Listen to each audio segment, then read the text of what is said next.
History often repeats itself. Organic farming got overshadowed by conventional farming. Handmade goods were steamrolled by industrialization. But now, things are coming around, and people are now preferring organic produce and handmade goods. This is just one example of how trends, or rather preferences, keep looping over time.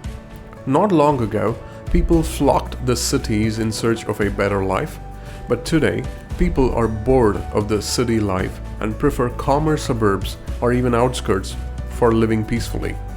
In one such township that embraced nature without compromising on modern luxuries lived our hero. The township was on the envelope of a forest. There was one main street with similar looking villas on both sides. There were two adjacent mansions almost in the middle of the township that stood out from the rest of the houses. In one lived an old man, and in the other lived a young couple. Living in close proximity to a forest had its perks: clean air, fresh water, and a peaceful life. On the downside, there were occasional sightings of wild animals that sometimes harmed the local pets. Thankfully, during the daytime, owing to human movement, the animals stayed in the forest. One evening, a cocker spaniel went on its daily walking routine when it got attacked by a coyote. The spaniel was in great agony and let out barks of distress. The coyote was about to go for the kill when it heard a rumble from behind. Turning around revealed a dark beast with fiery eyes. There were distinct dots above the eyes as well. No marks for guessing, it was a Rottweiler. The coyote grossly underestimated the ability of the Rottie and turned its attention away from the spaniel. It ran towards the Rottie in order to attack it, but got bashed almost instantly. Some people who heard this commotion arrived at the scene only to watch the coyote make a run towards the woods for its life. When they tried to catch a glimpse of the Rottie, it disappeared into the night. So they rescued the cocker spaniel and returned home. The next day, word spread that there is a dog in our community that bravely fought a coyote off and that our pets are safe from the wild animals. People figured out that one of the mansions had a Rottweiler and is named Johnny. So the neighbors went up to the young couple and congratulated their dog for its bravery. But the couple were surprised. They said that their dog is friendly, intelligent, and smart, but is far from ferocious or aggressive. The only time he becomes restless is when a stranger enters the mansion. Otherwise, Johnny is just happy to let other people's business be that.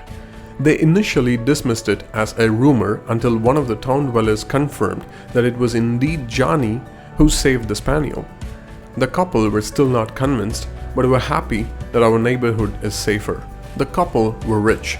The husband was a diamond merchant. He even had a safe at home stashed with jewels and money. But they did not have Johnny for protection. They felt their neighborhood was safe from theft. And boy, were they wrong. 3 thieves were tailing the diamond merchant everywhere he went. They felt his store was heavy on security, and their best bet was to rob his home instead. One day, while the man was gone away, the thieves were vetting the house and noticed that the woman was throwing a frisbee at the dog, visibly pregnant. This makes things easier for the thieves, as a pregnant woman wouldn't put up a fight when they threaten her for money, fearing the safety of her baby.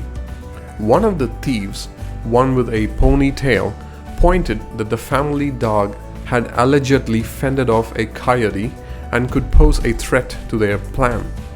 But the boss dismissed this, citing the dog looked too playful and would wag its tail if we gave it a couple of cookies. After a while, not wanting to garner the attention of the locals, the thieves left. While playing fetch, the frisbee went over the wall and into the adjacent mansion. The woman asked Johnny to get the frisbee back, but Johnny, who was enthusiastic so far, simply sat down and refused to move. The lady laughed it off, calling Johnny lazy, and went inside her home. The thieves had earmarked a date for their robbery, a day when they knew the husband would be away at a jewel exhibition and wouldn't return home until the next day. They preferred midnight as they will have the least resistance from the people around. The ponytail thief, armed with a pack of cookies, jumped into the mansion via the front gate. Johnny immediately started barking at him. Pony was confident that giving the dog cookies would keep him silent, so he reached for the cookies and bam, Johnny attacked him. His scream startled the lady sleeping at the mansion, but the other thieves had already infiltrated. She was threatened at knife point by one of the thieves while the boss was checking out the locker they came to rob. The lady felt helpless as her husband was away and she didn't want any harm to come to her baby. But before she could say anything, Johnny broke into the house, surprising both the robbers. Without wasting any time, Johnny attacked the one with the knife. The boss had a crowbar on him and took a swing at Johnny, but missed to hit him. The dog jumped on the boss and gave him a lasting scar on his face. All this commotion got the attention of the neighbors, so the battered robbers fled the home, fearing capture.